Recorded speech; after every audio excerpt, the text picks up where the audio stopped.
sa lahat nito.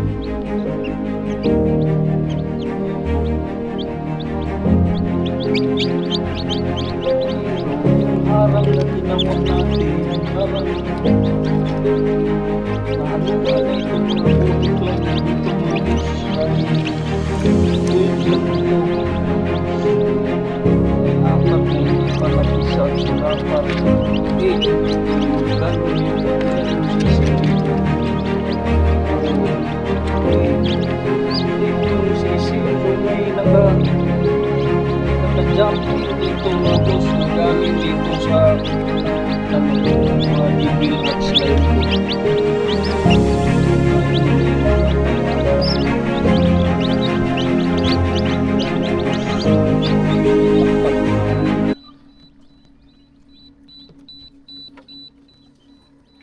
Hindi pa nakahanda yung brooder ko. Lilinisan ko muna.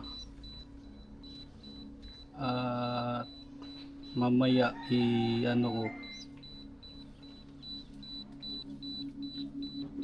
Lipat ko na to sa brooder.